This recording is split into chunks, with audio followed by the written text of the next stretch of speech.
कोविड-19 की जो मैनेजमेंट है और इसकी डायग्नोसिस में पीसीआर की बहुत ज़्यादा इंपॉर्टेंस है।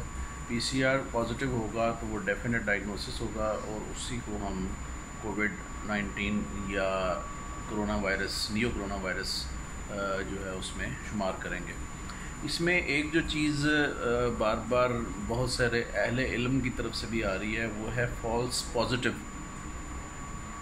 Corona virus, neo corona virus PCR. इसमें अर्ज़ ये है कि फ़ॉल्स पॉजिटिव रिज़ल्ट जो है वो एज सच एग्जिस्ट नहीं करता। अगर फॉल्स पॉजिटिव है तो इसका मतलब डेफिनेटली ये है कि इसमें कंटामिनेशन हुई है किसी ऐसे सैम्पल्स के साथ, किसी ऐसे सैम्पल के साथ या किसी ऐसी सरफेस के साथ आपका जो स्वाब है वो टच कर गया है जो कि जिसमें कोविड-19 मौजूद था। इट डज़ंट मीन कि वो पेशेंट के अंदर भी मौजूद है या नहीं है। इसमें जो दी जाती हैं तौजीहात वो ये है कि मैं तो ठीक ठाक हूँ, मुझे तो कुछ भी नहीं है और मेरा पीसीआर पॉजिटिव है। तो उसमें अर्ज़ ये है कि 84, 85%, 86% पेशेंट्स ऐसे हैं जो कि नॉन एसिम्प्टोमेटिक हैं या माइल्डली सिम्प्टोमेटिक हैं। एक आध दिन 2 दिन में उसको बुखार होता है और उसके बाद वो बुखार ख़त्म हो जाता है। इस सिलसिले में जो सो कॉल्ड साइंटिस्ट हैं वो ये देते हैं तो जी कि कोविड-19 का पीसीआर बेसिकली वो डेड वायरस होता है एक रिकवर्ड पेशेंट के अंदर।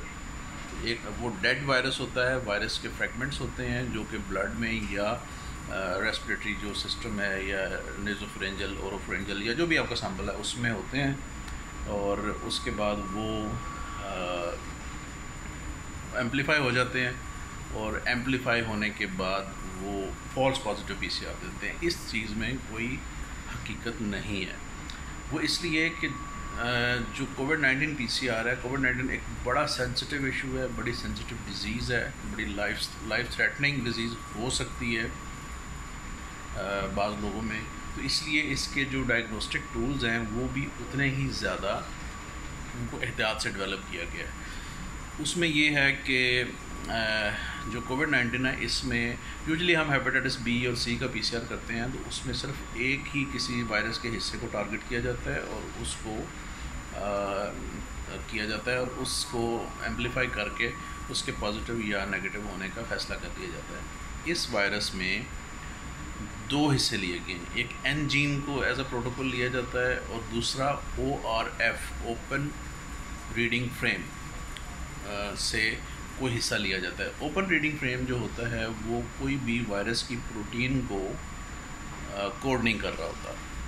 इसमें स्टॉप कोडॉन, टेक्निकल लोग इसको समझ जाएंगे कि इसमें स्टॉप कोडॉन नहीं होता।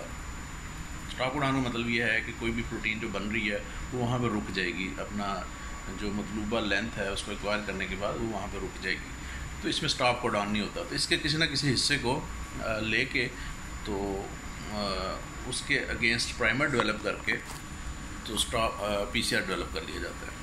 तो ये 2 हिस्से लेके दोनों पॉजिटिव आएंगे तो तब जो हम कहेंगे कि पीसीआर पॉजिटिव है। अभी तक जो हमने पीसीआर देखे हैं अपने पेशेंट्स के भी और अपने लैब्स के अंदर भी जो हमने देखे हैं उसमें ये किसी में भी नहीं हुआ कि एक जीन आ गई और दूसरी जीन नहीं हुई। या तो दोनों जीन एम्पलीफाई होती हैं या कोई भी नहीं होती। ठीक है, तो इसका मतलब ये है कि वो फॉल्स पॉजिटिव वाला कॉन्सेप्ट वो उस तरह नहीं है जिस तरह समझा जा रहा है।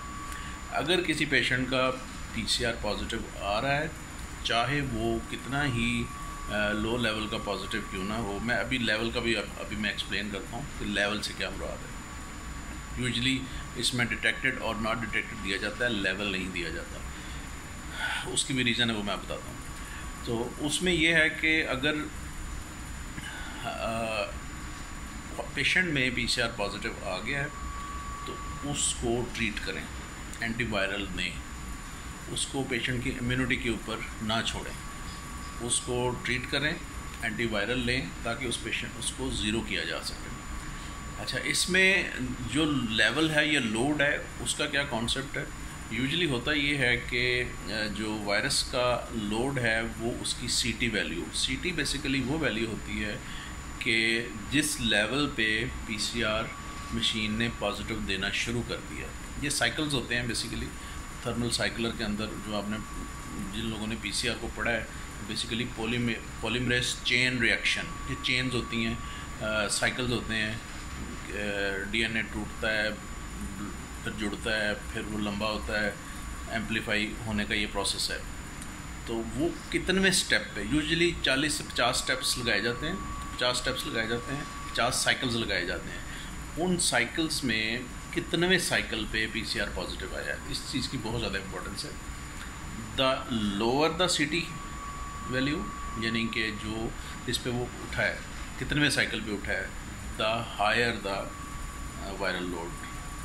इसलिए मेरी जो फिजिशियंस जो इसको सुनेंगे इस वीलॉग को, उनसे गुजारिश है कि पेशेंट का सीटी वाली वैल्यू ज़रूर मांगे जिस भी लैब को रेफ़र कर रहे हैं, ताकि आपको पता चले कि आपने एंटीवायरल कितने दिन चलानी है, 5 दिन चलानी है, 10 दिन चलानी है, जो भी आपका मेथड है उसके हिसाब से।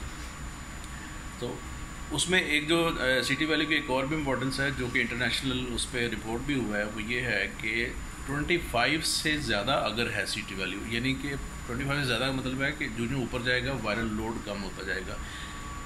तो 25 से अगर ज़्यादा है तो उसमें वायरस जो है वो पेशेंट से स्प्रेड होने के चांसेस कम हो जाते हैं, यानी कि वो पेशेंट स्प्रेडर नहीं रहता, वो पेशेंट रहेगा। पेशेंट को वायरस इफेक्ट कर सकता है लेकिन वो एनवायरनमेंट में नहीं देगा वायरस।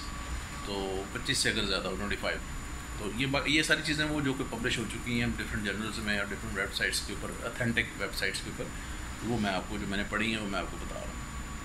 ये कुछ हद तक हमने ये चीज़ें देखी भी हैं। अच्छा, इसका वायरल लोड एग्जैक्ट क्यों नहीं दिया जा सकता? बेसिकली लोड देने के लिए आपको यूनिट वॉल्यूम चाहिए होता है। For example 6 million virus copies पर मिलीलीटर और क्यूबिक मिलीमीटर और डेसीलीटर ऑफ ब्लड, तो इसमें या कोई भी फ्लूइड है उसके हिसाब से, तो इसमें चूँकि एक स्वैब होता है तो इसमें यूनिट वॉल्यूम नहीं है हमारे पास।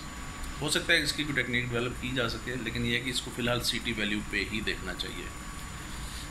उसके बाद आ जाता है फॉल्स नेगेटिव रिपोर्ट। वायरस का जो फॉल्स नेगेटिव रिपोर्ट होने का जो रेशो है, वो तकरीबन जो रिपोर्टेड है वो नेज़ोफेरेंजियल स्वैब जो है वो उसकी सेंसिटिविटी कोई 60%, 68% है, 70% कर लें उसको, और जो ओरोफेरेंजियल स्वैब है उसकी गालबन कोई 54-5% है। उसके अलावा भी दूसरे स्पेसिमेंट्स में जाते जाएंगे, आप सलाइवा पे जाएंगे, स्प्यूटम पे जाएंगे, या यूरिन पे जाएंगे, या ब्लड पे जाएंगे, तो उतनी वो सेंसिटिविटी कम होती जाएगी। इसमें यह है कि बाज़ लोगों की चेस्ट इन्वॉल्व नहीं हुई होती, यानी कि चेस्ट के अंदर वायरस उस तरह नहीं होता, लेकिन उनको बाकी जिस्म में दूसरी सिम्टम्स आ रही होती हैं, like GIT symptoms, neurological symptoms, या कोई और सिस्टम इन्वॉल्व हुआ होता है, वो होगा कोविड ही, लेकिन उसमें PCR नेगेटिव आएगा। उसके बाद ये है कि इसमें प्री एनालिटिकल एरर्स होते हैं। फॉर एग्जांपल एक सैंपल जो है वो DG खान से ट्रैवल होकर कराची जा रहा है, तो ड्यूरिंग ट्रांसपोर्टेशन वायरस जो है वो उसकी स्टेबिलिटी कम हो सकती है, उसके टेम्परेचर जो है उसकी मेंटेनेंस के इश्यूज हो सकते हैं, तो वो नेगेटिव आ सकता है। उसके बाद ये है कि हीट का एक्सपोजर कितना है उसको, जो सैंपल लेने वाला बंदा है उसकी एक्सपर्टीज़ क्या है, उसने आया कि पूरी तरह उसको नेज़ोफेरेंजियल वॉल को टच किया या नहीं किया, या जो भी जिस एक्सटेंट तक उसने अंदर जाना है वो गया है कि नहीं किया। तो ये चीज़ें इसमें जाना जो फॉल्स नेगेटिव की रेशो बहुत ज़्यादा है। फॉल्स नेगेटिव की रेशो एक होने की और भी वजह है कि जो अभी जो वायरस की टेक्निक्स हैं वो इतनी ज़्यादा रिफाइंड नहीं है इसके PCR की। अगर किसी बड़ी कंपनी की बात करें, रॉश, एबट वगैरह, उनकी तो अच्छी होंगी, हैं भी, या काइजन है, लेकिन जो चाइना की आ रही हैं किट्स, उसमें एंजाइम्स इतने ज़्यादा एफिशिएंट नहीं होते कि वो वायरस को एम्पलीफाई कर सके। ये टेक्निकल इश्यूज़ हैं, लेकिन लैब्स के अंदर ये बात मौजूद होते हैं।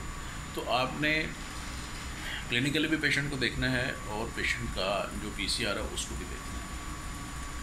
तो ये चीज़ें थी जो इस वाले से, बाकी जो क्वेश्चंस आएंगे वो फिर इंशाल्लाह उसका जवाब देंगे इसके ऊपर। Thank you very much for watching and following.